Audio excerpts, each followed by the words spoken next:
أعوذ بالله من الشيطان الرجيم. بسم الله الرحمن الرحيم.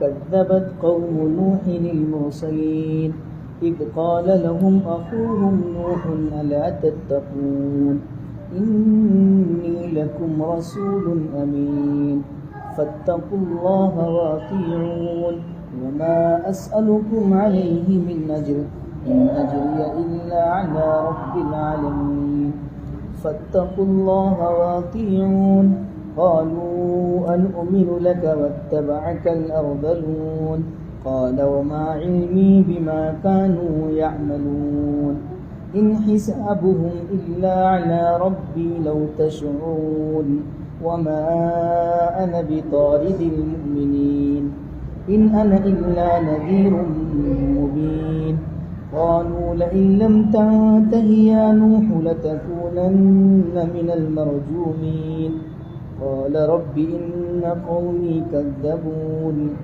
فافتح بيني وبينهم فتحا ونجني ومن معي من المؤمنين فأنجيناه ومن معه في الفلك المشحون ثم أغرقنا بعد الباقين إن في ذلك لآية وما كان أكثرهم مؤمنين وإن ربك لهو العزيز الرحيم صدق الله العظيم.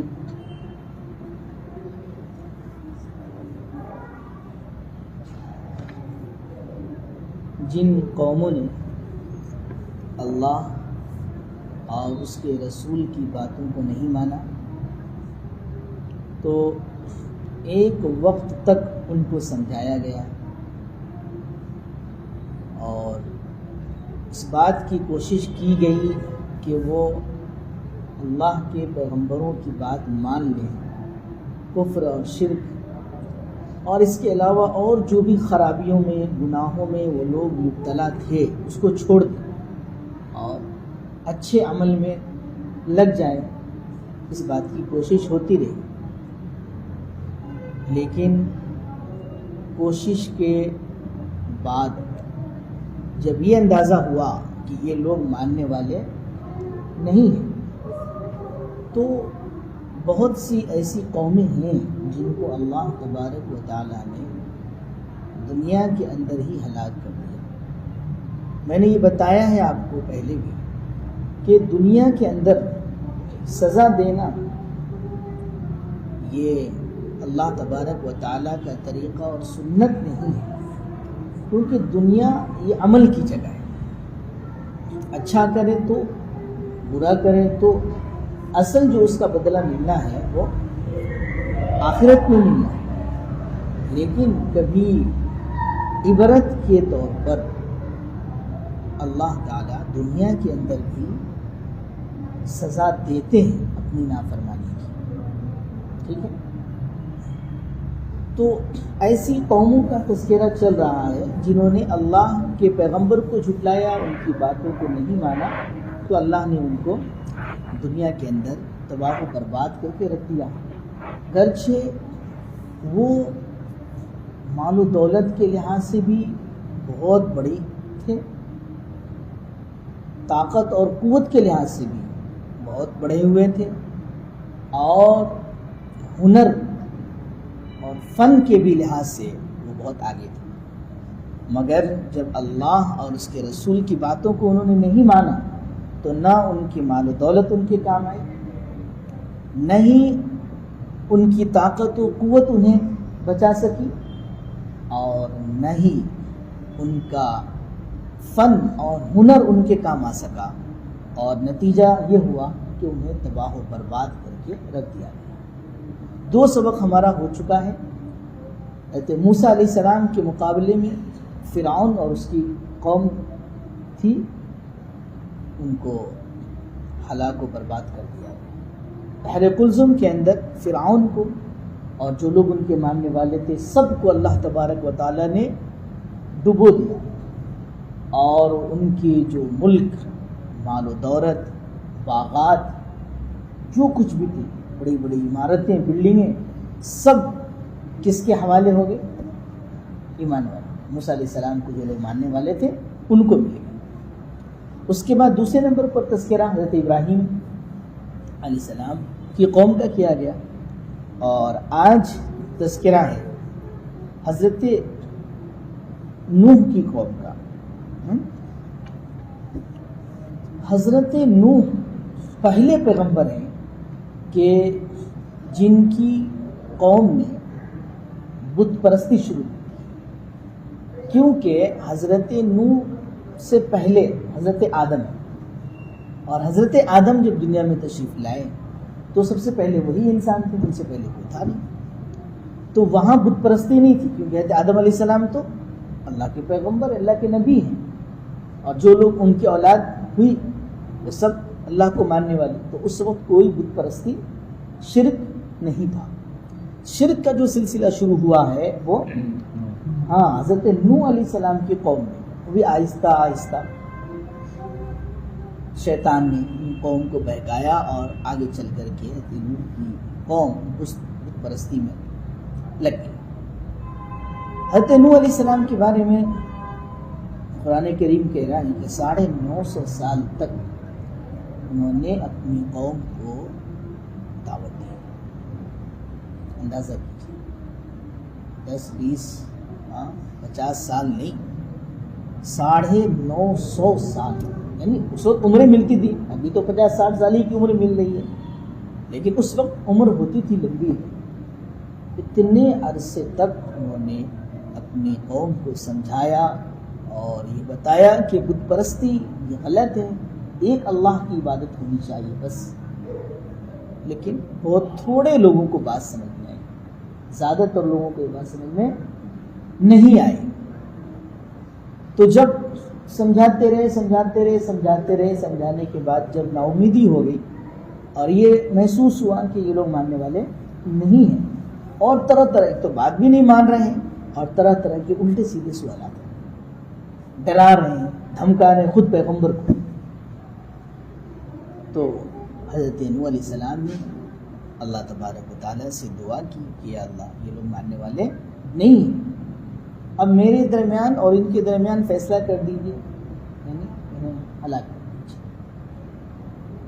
یہی ہوا، اللہ تبارک و تعالیٰ کی طرف سے ایسا طوفان آیا کہ جس میں آسمان سے بارش بھی ہو رہی تھی اور زمین سے بھی پانی نکل رہا تھا، اوپر سے بھی پانی، نیچے سے بھی پانی، اور اس کے نتیجے میں اتنا پانی آیا، سیلاب کی شکل اختیار کر گیا کہ جتنے بھی نہ ماننے والے تھے بلکہ دوسرے جو جاندار تھے سب کے سب اس میں ڈبو دیے گئے، ہلاک کر دیے گئے۔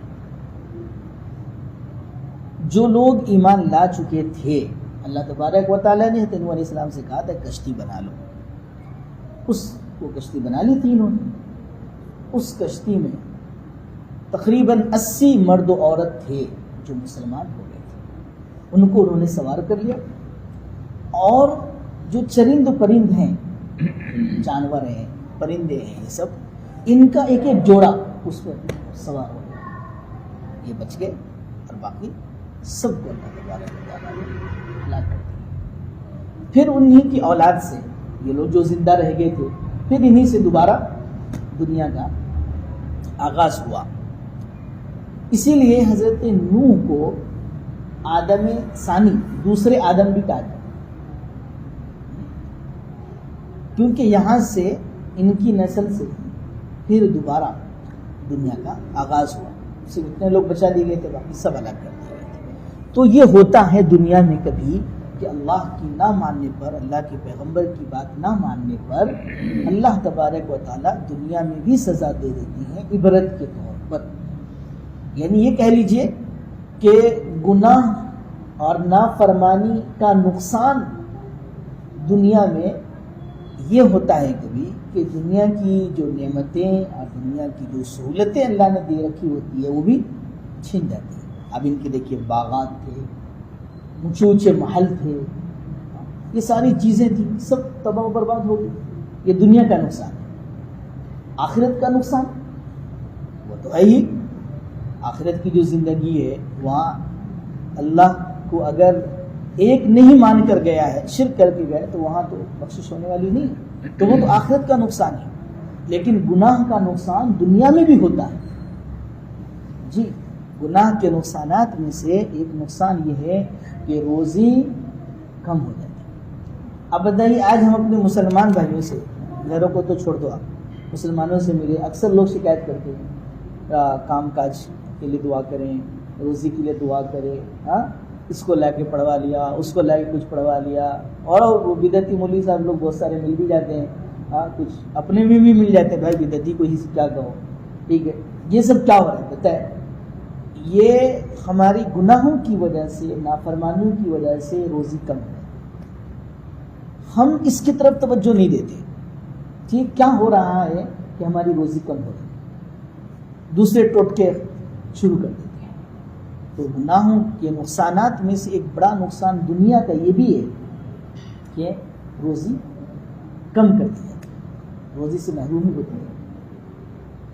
بہرحال تو ان قوموں نے نہیں مانا، نتیجہ یہ ہوا کہ اللہ تبارک و تعالیٰ نے ان کو ہلاک و برباد کر دیا، اور ان کے واقعے کو قرآن کریم میں بیان کر دیا گیا۔ اب ہمارے لیے ہم لوگ کیا کرتے ہیں، بہت سی مرتبہ ایک واقعے کو واقعے کے طور پر پڑھ لیتے، اسٹوری کے طور پر۔ یہ مقصود نہیں ہے، میں ہر واقعے کے بعد یہ بتاتا ہوں آپ حضرات کہ کسی بھی قوم کا جو تذکرہ کیا جاتا ہے، ایسا تذکرہ کہ ان کی نافرمانی کی بنا پر اللہ نے ان کو ہلاک کر دیا، تو یہ جو اللہ تبارک و تعالیٰ بتا رہے ہیں وہ کیوں بتا رہے ہیں؟ اس لیے کہ ہم اپنی زندگیوں کو درست کریں، ہم یہ دیکھیں کیا ہماری بھی زندگی میں اللہ کی نافرمانی تو نہیں ہے، اللہ کے رسول کی اطاعت سے اور پیروی سے ہم بھاگ تو نہیں رہے ہیں۔ اگر ہماری زندگی ٹھیک ہے تو ہمیں اللہ کا شکر ادا کرنا چاہیے، اور اگر ہم اللہ کی نافرمانی میں لگے ہوئے ہیں، چاہے عقیدے کے لحاظ سے ہماری خرابی ہو اور چاہے عمل کے لحاظ سے، تو پھر ہمیں ڈرنا چاہیے، کیونکہ ان لوگوں کا بھی کیا قصور تھا؟ یہ تو تھا کہ اللہ کی نافرمانی کر رہے تھے، اللہ کے رسول کی بات نہیں مان رہے تھے، تو ان بنیاد پر ان کو ہلاک کر دیا گیا۔ تو وہی خرابی، وہی قصور، وہی کمزوری ہمارے اندر اگر ہو تو کیوں اللہ تعالیٰ ہمیں چھوڑ دیں گے؟ ہو سکتا ہے کہ ہماری بھی آپ کی پکڑ ہو جائے، اللہ حفاظت کرے۔ اس لیے یہ واقعے بیان کیے جاتے ہیں کہ دیکھو یہ لوگ بھی تمہاری طرح انسان تھے، یہ بھی مال و دولت والے تھے، طاقت والے تھے، اعلی اولاد والے تھے، علم و ہنر والے تھے، یہ لوگ بھی، لیکن کمزوری ایک تھی کہ اللہ کو نہیں مان رہے تھے، تو ہم نے ان کو پکڑ لیا۔ کبھی ایسا نہ ہو کہ تم بھی نافرمانی کرو، تمہاری بھی پکڑ۔ اور جب مکہ کے لوگوں نے اس طرح کے واقعات سے سبق نہیں لیا تو قرآن نے اس کی شکایت کی۔ دیکھیے آگے اللہ تبارک و تعالیٰ کہہ رہے ہیں کہ ان فی ذالک لآیہ، ان واقعات کے اندر تو بڑا سبق موجود ہے، مگر اکثر لوگ ایمان نہیں لاتے، ان کو سمجھ میں نہیں آتا ہے کہ اسی گناہ کی وجہ سے ان کو تباہ کر دیا گیا، ہو سکتا ہے ہمیں بھی تباہ کر دیا جائے، یہ ان کی سمجھ میں نہیں آتا۔ حالانکہ اس سے سبق لینا چاہیے، اسی لیے واقعات بیان کیے جاتے ہیں۔ ٹھیک ہے، دیکھیے کہتے ہیں کذبت قوم نوح المرسلین، کہ نوح کی قوم نے رسولوں کو جھٹلایا۔ رسولوں کا مطلب کیا ہوا؟ بہت سے رسول، جبکہ ان کے پاس کتنے رسول گئے تھے؟ ایک، تو ایک کو جھٹلایا، لیکن قرآن کہہ رہا ہے بہت سے رسولوں کو جھٹلایا، سارے رسولوں کو جھٹلا دیا۔ یہ کیسے صحیح ہوگا؟ ان کے پاس تو ایک ہی رسول آئے نا، حضرت نوح آئے، لیکن اللہ تعالیٰ کیا کہہ رہے ہیں کہ تمام رسولوں کو جھٹلا دیا۔ کیسے؟ اس لیے اس طرح سے کہ تمام رسولوں کی دعوت ایک ہے، جو بھی رسول ہے وہ ایک ہی دعوت لے کے آ رہے ہیں، کیا؟ اللہ ایک، لہذا ایک رسول کو جھٹلانا تمام کو جھٹلانا ہو گیا۔ اس لیے کہا گیا کہ رسولوں کو جھٹلایا، کیونکہ جو دعوت حضرت نوح لے کر آئے وہی دعوت آدم سے لے کر حضور علیہ السلام تک سارے پیغمبر لے کر کے آئے۔ تو ایک کو جھٹلانا سب کو جھٹلانا ہوا، اس بنا پر کہا کہ رسولوں کو جھٹلایا۔ کب؟ اذ قال لهم اخوهم نوح الا تتقون، جب ان کے بھائی نوح نے کہا ان سے کہ الا تتقون، تمہیں اللہ کا خوف نہیں ہے، یہ کیا شرک کر رہے ہو؟ انہوں نے، شیطان ہے نا، ان کو اسٹیپ بائی اسٹیپ شرک تک پہنچا دیا تھا۔ کچھ جو اس وقت اچھے لوگ تھے، نیک، آج بھی دیکھو یہ ہمارے بدعتی بھائی، برا کو بدعتی تو نہیں ہے، تم ہو پہلے بدعتی ہو گئے تھے، ہاں نہیں، تو بعض بدعتی بھائیوں کو برا لگتا ہے، برا نہیں لگنا چاہیے۔ میں آپ کو بتاؤں، یہ حضرت نوح کی قوم میں جو بت پرستی آئی نا، وہ اسی طرح آئی کہ ان کے جو بزرگ اور اچھے لوگ تھے، شیطان نے آہستہ آہستہ کہا کہ دیکھو یہ بزرگ لوگ ہیں، ان کی عزت کرنی چاہیے، ان کا احترام کرنا چاہیے، تو لوگ ان کی عزت احترام کرنا تو ٹھیک ہے۔ پھر کبھی ان کے آگے اور تھوڑا آگے اگلی نسل کو سمجھایا کہ دیکھو یہ وہ لوگ ہیں جس کو تمہارے باپ دادا بہت عزت دیتے تھے، بہت احترام کرتے تھے، ان کے سامنے آؤ بیٹھو، ان کے سامنے جھکو، وہ ایسا کرنے لگے۔ ان کے بعد کی جنریشن جب آئی تو ان کو یہ کہنا شروع کر دیا کہ دیکھو تمہارے باپ دادا کے سامنے جھکتے تھے، یہ نفع پہنچاتے، نقصان پہنچاتے، اس طرح ان کا ذہن بناتے بناتے جھکا دیا۔ ان میں 5-6 کا تذکرہ ادھر آیا ہے سورہ نوح کے اندر۔ ہاں بہت دن کے بعد آیا، تو کیا نام ہے تمہارا؟ کہاں رہتے ہو؟ متین آتے نہیں ہوتے آیا کر؟ ہاں ایگزام تھا۔ ارے کتنے سال سے ایگزام ہو رہا ہے تمہارا؟ 2 سال سے تو آ نہیں رہا کہ ایگزام ہے، 2 سال سے ایگزام ہوتا ہے۔ یہ دیکھو ان کے جو لوگوں کو یہ پوجنے لگے تھے، وہ ایک کا نام ہے ود، اور ایک کا ہے سوا، ایک کا یغوث، ایک کا ہے یعوق، ایک کا نصر۔ یہ بڑے بڑے ایسے لوگ تھے کہ ان کا اسٹیچو بنوا دیا، ان کے سامنے جھکا دیا، یہ اس طرح سے بت پرستی تک پہنچا دیا تھا۔ اس کو کہہ رہے ہیں کہ نوح علیہ السلام نے جب دیکھا تو بت پرستی میں چلے گئے تو ان سے کہا کہ الا تتقون، تمہیں اللہ کا خوف نہیں ہے، یعنی کفر و شرک کر رہے ہو، اللہ کے ساتھ دوسروں کو عبادت میں شریک کر رہے ہو۔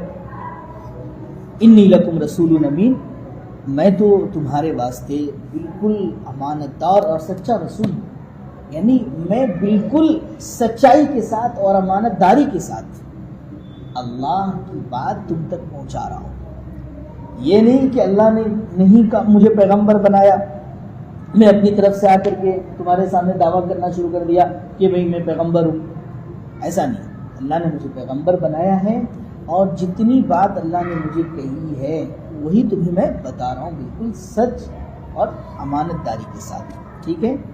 فاتقوا اللہ واطیعون، لہٰذا اللہ سے ڈرو، واطیعون، اور میرا کہنا مانو، میری بات مانو، جو میں کہہ رہا ہوں اس کو سمجھو، شرک سے باز آ جاؤ۔ وما اسألکم علیہ من اجر، اور کبھی کیا ہوتا ہے کہ جب کوئی آدمی ہمیں اچھی بات بتاتا ہے تو ہماری نیت یہ ہونے لگتی ہے، یا ہمارے دل میں یہ خیال آنے لگتا ہے کہ لگتا ہے یار اس کا کوئی اپنا نجی فائدہ ہے، کوئی بینیفٹ ہے جس کی بنا پر یہ، تو اس کو کہا کہ نہیں، وما اسألکم علیہ من اجر، یہ جو میں دین کی دعوت دے رہا ہوں، یہ تبلیغ جو میں کر رہا ہوں، اس پر میں تم سے کوئی بدلہ نہیں چاہتا۔ ان اجریہ الا علی رب العالمین، میرا جو بدلہ ہے، میرا جو معاوضہ ہے، وہ تو پروردگار عالم کے ذمہ ہے، مجھے اس پر اجر اور بدلہ اللہ دے گی، مجھے تم سے کچھ نہیں چاہیے، میں صرف اور صرف تمہاری ہمدردی میں اور خیرخواہی میں یہ بات کہہ رہا ہوں کہ یہ جو تم کر رہے ہو یہ شرک ہے، اس کی وجہ سے آخرت میں بہت پریشانی ہوگی، نجات ملنے والی نہیں ہے، اس کو چھوڑ دو، یہ بات جو میں کہہ رہا ہوں اس میں میرا کوئی دنیاوی فائدہ نہیں۔ اب جب کوئی آدمی آپ کو نیوٹرل ہو کر کوئی بات کہے گا تو آپ تھوڑی دیر کے لیے ضرور سوچنے لگیں گے کہ ہاں بھائی جب اس کا کوئی دنیا کا کوئی فائدہ نہیں ہے تو اس کا مطلب ہے کہ یہ آدمی اپنی بات میں مخلص ہے، ٹھیک۔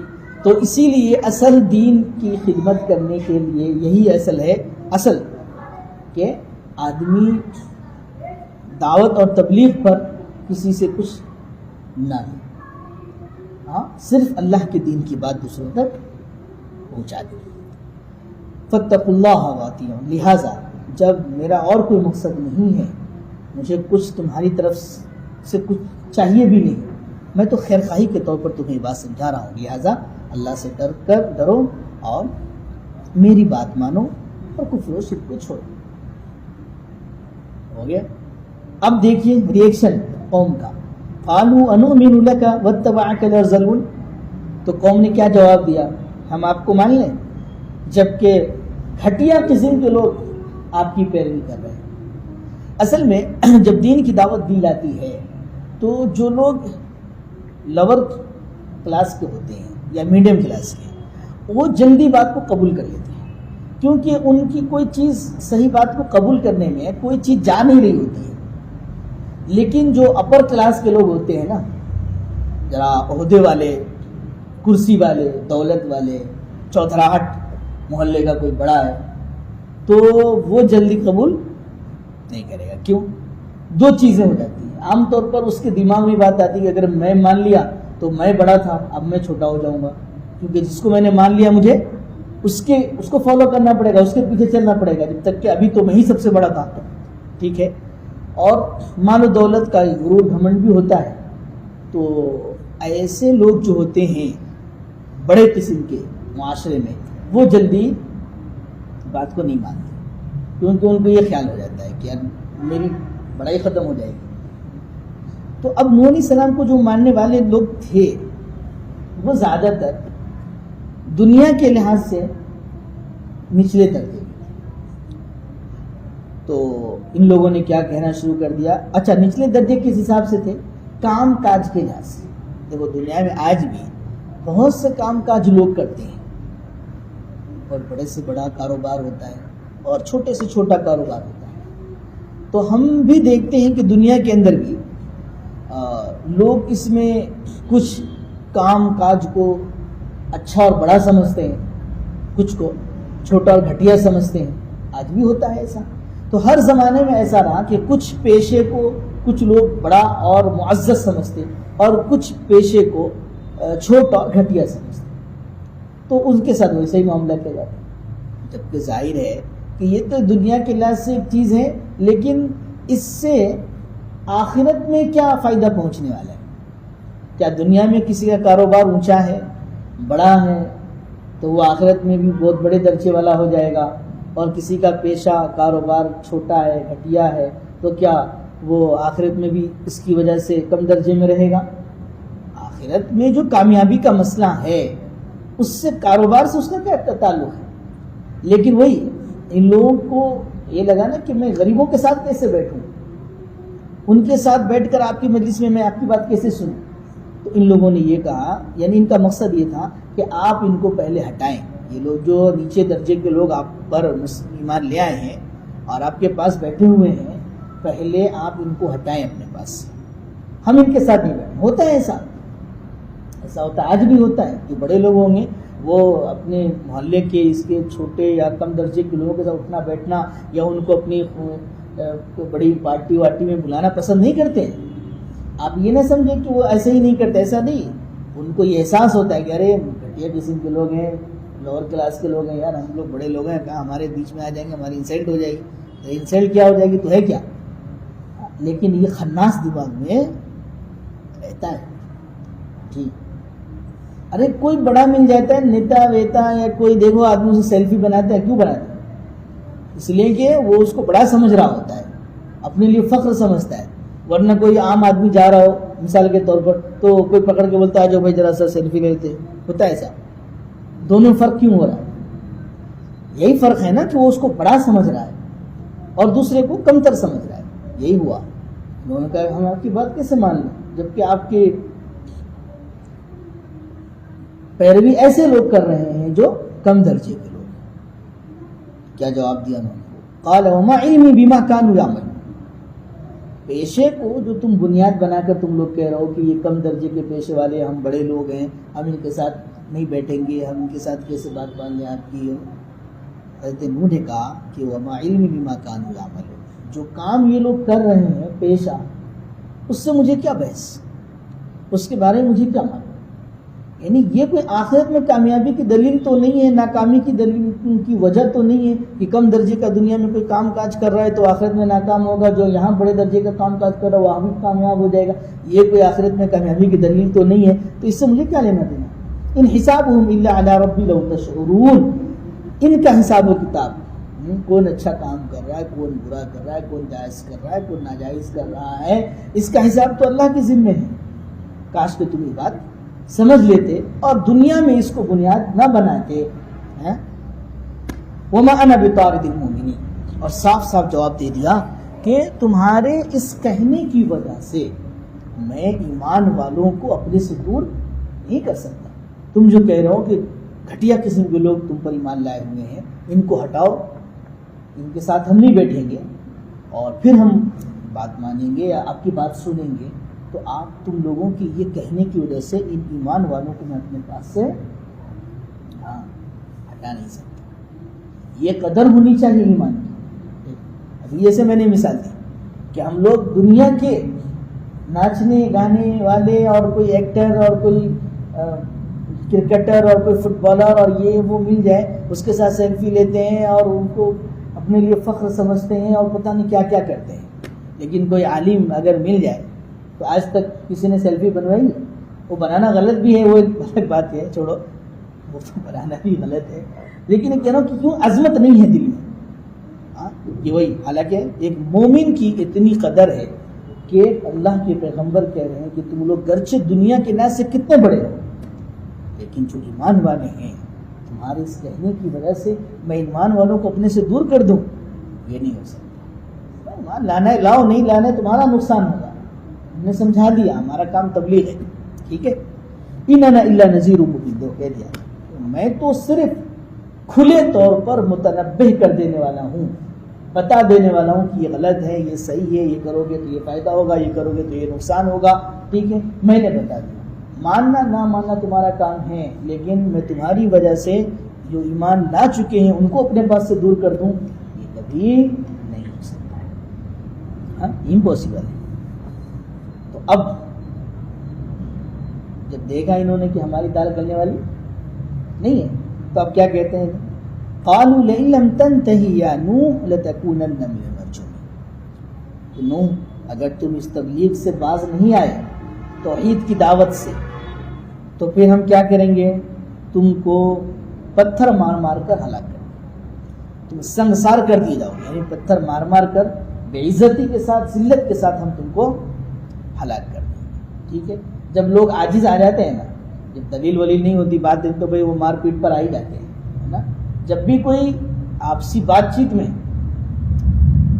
بری زبان استعمال کرنے لگے، یہاں تک پائی پر آ جائے، تو آپ سمجھ جائیے اب اس کے پاس بات کرنے کو کچھ نہیں ہے، ورنہ سلیقے سے گفتگو کرو، ہاں کوئی بھی بات بولو اس کو پروف کرو آپ، لیکن جب بحث سے آگے بات بڑھ جائے اور بد زبانی کرنے لگ جائے، یا ہاتھا پائی پر آ جائے نا، تو آپ سمجھ جائیے کہ اب ان کے پاس بات کرنے کو کچھ نہیں ہے، اس لیے ایسا۔ اب دیکھو یہی آگے، تب ان کو نا امیدی ہو گئی، ایسا لگا کہ اب یہ لوگ ماننے والے نہیں ہیں۔ میں نے کہا نا 950 سال تک تبلیغ، تفصیلی واقعہ آگے بھی ہے، اور پیچھے بھی گزرا، کہ جس میں پھر اللہ تبارک و تعالیٰ نے کہا تھا کہ میری نگرانی میں کشتی بنا لو، اور پھر جب وہ کشتی بنا رہے تھے اس وقت بھی مذاق کرتے تھے آ کر وہ لوگ، کیونکہ جب وہ کشتی بنا رہے تھے اس وقت تو پانی، سیلاب اور کچھ ایسا تھا نہیں، تو مذاق کرتے تھے، کیا ہو گیا بھائی، اب تک تو تبلیغ کر رہے تھے، اب بڑے ہی ہو گئے کارپینٹر، اب تک تو آپ کہہ رہے تھے کہ میں رسول ہوں، اور یہ اب یہ کشتی وستی بنانے لگے، لکڑی وکڑی لا کے کارپینٹر ہو گئی، کیا ہو گیا؟ تو انہوں نے کیا کہا؟ ان تسخروا منا فإنا نسخر منکم کما تسخرون، تم لوگ میرا مذاق اڑا رہے ہو، ابھی پتہ چل جائے گا ہم تمہارا مذاق اڑائیں۔ وہ تو پیغمبر، تم کو پتہ ہے کہ اللہ نے مجھے حکم دیا ہے، اس کا مطلب ہے کہ آگے کچھ ہونا ہے۔ نتیجہ یہ ہوا کہ وہ اسی کشتی میں سوار ہو کر یہ لوگ بچ گئے، اور یہ لوگ جو مذاق اڑا رہے تھے سب کے سب ڈبو دیے گئے۔ تو یہاں جب حضرت نوح علیہ السلام کو نا امیدی ہو گئی، تو انہوں نے اللہ سے دعا کی کہ قال رب ان قومی کذبوا، اے میرے رب، میری قوم نے مجھے تو جھٹلا دیا، مجھے رسول نہیں مان رہی ہے، میری باتوں کو بھی نہیں مان رہی ہے، لہٰذا فافتح بینی وبینہم فتحا، میرے اور ان کے درمیان دو ٹوک فیصلہ کر دیجیے آپ، بس یعنی قصہ ختم کر دیجیے۔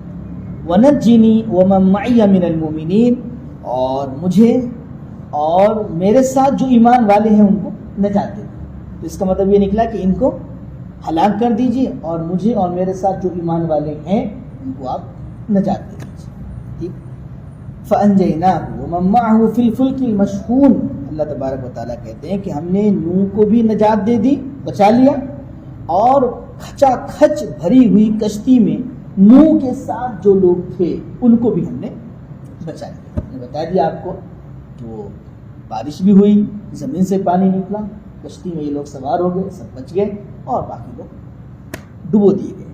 ثم اغرقنا بعد الباقین، اور پھر اس کے بعد باقی جو لوگ رہ گئے سب کو ہم نے ڈبو دیا پانی۔ وہی یہاں پر تفصیل کم ہے، دوسری جگہ پر یہ ہم نے بتایا جو کہ زمین سے بھی پانی نکلنے لگا تھا، آسمان سے بارش ہونے لگی، پورا پانی پانی ہو گیا۔ ان فی ذلک لآیہ، اس واقعے کے اندر بڑی عبرت ہے، بڑا سبق ہے، یعنی اپنی زندگی کو درست کرنے کے لیے یہ واقعہ بہت ہے کہ دیکھو کتنے سال تک تبلیغ ہوئی اور کیسے لوگ تھے، اللہ کی نافرمانی کی، اس طرح اللہ نے ہلاک کر دیا۔ کیا لگا؟ ایک اشارہ ملا آسمان کو، پانی برسانا شروع کر دیا، ایک اشارہ ملا زمین کو، پانی نکلنا، زمین نے پانی نکالنا شروع کر دیا اور اتنا پانی آیا۔ لہٰذا اللہ کے سامنے اکڑنا نہیں چاہیے۔ یہ بھائیوں اللہ کی مہربانی ہے کہ اللہ نے ہمیں اور آپ کو اپنی زمین پر رکھا ہے، اپنا پانی پینے دے رہے ہیں، اپنا کھانا دے رہے ہیں، ہاتھ پاؤں میں طاقت اللہ نے دی، آنکھ میں روشنی دی، یہ ساری چیزیں، یہ تو اللہ کی بہت بڑی مہربانی ہے کہ ہم لوگ رات اور دن اللہ کی نافرمانی کرتے ہیں اور اللہ نے کوئی چیز ہم سے چھین نہیں لی، ورنہ وہ چاہے تو کیا پوری قوم کو منٹوں کے اندر تباہ کر کے رکھ دیا، ہمارا کیا ہے؟ سوچیے جب فجر کی اذان ہو رہی ہوتی ہے اور ہم سو رہے ہیں، اسی وقت کوئی زور کے کان میں درد شروع ہو جائے، بولیے، اسی وقت دانت میں کوئی تیز درد شروع ہو جائے، کیا ہوگا؟ پیٹ میں کوئی تیز درد شروع ہو جائے، کیا ہوگا؟ کتنی میٹھی نیند ہم لوگ فجر پر چھوڑ کے سو رہے ہوتے ہیں، کون سلا رہا ہے؟ وہ نیند، وہ نیند کس نے دی ہے؟ جو میٹھی نیند آ رہی وہ دینے والا کون ہے؟ ورنہ کیا دنیا میں ایسے لوگ نہیں ہیں کہ جو رات بھر کروٹیں بدل رہے ہیں، نیند کی گولیاں بھی لے رہے ہیں، آرام دہ بستر پر اے سی کے اندر سو رہے ہیں، مگر نیند نہیں۔ تو جو اللہ ہمیں نیند دے رہا ہے اسی کی نافرمانی کر رہے ہیں کہ ہم اذان ہو رہی ہے مسجد میں، تو یہ اللہ کی مہربانی ہے کہ ہم ان کی نافرمانی کر رہے ہیں اور وہ ہماری پکڑ نہیں کر رہا، ہمیں موقع دے۔ یہ جگہ اللہ پاک فرماتے ہیں وَلَوْ يُؤَاخِذُ اللَّهُ النَّاسَ بِمَا كَسَبُوا مَا تَرَكَ عَلَىٰ ظَهْرِهَا مِن دَابَّةٍ، انسان جو کچھ کر رہے ہیں دنیا کے اندر، اگر ان کے کرتوت کی بنا پر اللہ تعالیٰ پکڑنا شروع کر دینا تو اس زمین پر کوئی جاندار، کوئی چوپایا نہیں رہے گا۔ بہت بڑی اللہ کی مہربانی ہم سب اس میں کہہ رہا ہوں، یہ نہیں کہ میں پاک ہوں، آپ بیٹھے ہیں اور ہماری پوری برادری، پوری قوم، آپ دیکھ لیجئے باہر کہ آپ مسجدوں کا حال دیکھیے، یہ کیا ہے، یہ کیوں ہے؟ اللہ کا ڈر اور خوف نہیں ہے ہمیں، اسی لیے ہو رہا ہے، ورنہ جس اللہ نے ساری نعمتیں دی ہیں اس کے لیے ہم اٹھ نہیں پا رہے ہیں۔ جو نیند سلا رہا ہے اس کے لیے اسی وقت، جیسے میں نے بتایا، کوئی پریشانی اگر آ جائے کیسا اٹھ کے بھاگے گی؟ تب نیند کہاں بھاگ جائے گی؟ سب سوچنے کی چیز ہے، اسی کو کہتے ہیں کہ اس واقعات کے اندر بہت عبرت ہے۔ وَمَا كَانَ أَكْثَرُهُم مُؤْمِنِينَ، لیکن مکہ والوں نے کہ اکثر ایسے ہیں کہ قرآن ان کے سامنے نازل ہو رہا ہے، قوموں کے واقعات بیان کیے جا رہے ہیں، لیکن یہ اس سبق نہیں لے رہے اور اللہ پر ایمان نہیں لا رہے۔ یہی ہم کو کبھی حال ہے، اولاً تو قرآن سے ہم دور ہیں، اس کو سمجھتے کہاں ہیں، اور پڑھ کے بھول جاتے ہیں، عمل نہیں ہماری زندگی میں۔ کوشش کریں جو بھی ہمارے اندر، آپ کے اندر کمزوری ہے، ٹھیک ہے، اس کو چھوڑنے کا ارادہ کریں، عہد کریں، اللہ کے سامنے پاک صاف رہ کر زندگی گزارنے کی کوشش کریں۔ وَإِنَّ رَبَّكَ لَهُوَ الْعَزِيزُ الرَّحِيمُ، یقیناً آپ کا رب بہت زبردست اور بے حد مہربان ہے۔ بہت زبردست ہے کا مطلب جس وقت وہ چاہے گا ہمارے برے عمل کی بنا پر وہ ہماری پکڑ کر سکتا ہے، وہ جو بہت زبردست ہے۔ پھر ہم یہ دیکھ رہے ہیں کہ رات اور دن فرد اللہ کی نافرمانی میں ڈوبا، تو پکڑتا کیوں نہیں؟ رحیم، اس لیے کہ بے حد مہربان ہے۔ وہ موقع دیتا ہے، چانس دیتا ہے۔ صبح کا گناہ کیا ہوا شام کو توبہ کر لیا، شام کا گناہ کیا ہوا صبح کو توبہ کر لیا۔ ہر وقت توبہ کا دروازہ کھلا، معاف کرنے کے لیے تیار، موقع دے رہا ہے۔ بندہ غفلت میں ہے، ہو سکتا ہے ٹھیک، لیکن یہ موقع زیادہ سے زیادہ ہمارے پاس دنیا کی زندگی تک ہے، بس پھر نہیں ہے۔ پھر میں نے جیسے شروع میں کہا کہ دنیا عمل کی جگہ ہے، آخرت بدلے کی جگہ ہے، یہی ہمیں اپنے آپ کو ٹھیک کرنا ہے۔ اور ہم یہ نہ سوچیں کہ ابھی تو جوان ہیں، ابھی تو عمر ہے، یہ سب شیطانی دھوکے ہیں۔ کسے پتہ کیا جوان دنیا سے نہیں جا رہا، پتہ نہیں کب کیا ہو جائے کس کے ساتھ۔ اس لیے یہ بھی شیطان ایک طرح سے غفلت میں ڈالنے کا ایک حربہ ہمارے سامنے پیش کرتا ہے۔ ابھی تو ہم 20 سال کے ہیں، ابھی تو 25 سال کے ہیں، ابھی تو لمبی عمر باقی نہیں، پتہ نہیں کس کی عمر کیا ہے۔ اس لیے ہم اسی وقت سے اپنی زندگی کو اچھی کرنے کی فکر کریں، ٹھیک ہے؟ دنیا کے کام کاج میں ہوتے ہوئے ہمارے سامنے یہ بات ہمیشہ رہے کہ ہم مسلمان ہیں، اللہ تعالیٰ نے ہمیں کچھ چیزوں کو کرنے کا حکم دیا ہے اور کچھ چیزوں سے رکنے کا حکم دیا ہے۔ جس کو کرنے کو کہا ہے اس کو کریں گے، اور جس سے بچنے کو کہا ہے اس سے بچیں گے، چاہے ہم دنیا میں کسی بھی ڈپارٹمنٹ کے اندر ہوں۔ ہر جگہ پر دین موجود ہے، دنیا کا کوئی شعبہ ایسا نہیں جہاں پر ہمارے دین کی تعلیم نہیں ہے۔ بس فرق کیا ہوتا ہے ہمیں معلوم نہیں۔ ہر ڈپارٹمنٹ میں رہنے والے، پڑھنے والے ہوں، کام کاج کرنے والے ہوں، آنر ہو، مزدور ہو، کوئی بھی ہو، اس سے معلوم کرنا چاہیے کہ میں جس ڈپارٹمنٹ میں ہوں وہاں ہماری شریعت کیا کہتی ہے، میرے لیے کیا مسائل ہیں، مجھے کیسے رہنا ہے، کیسے مجھے میرے کام کو کرنا ہے، یہ معلوم کر کے اس کے مطابق زندگی گزارنی چاہیے۔ اللہ تبارک و تعالیٰ مجھے اور آپ سب کو عمل کی توفیق نصیب فرمائے۔ وآخر دعوانا ان الحمد للہ۔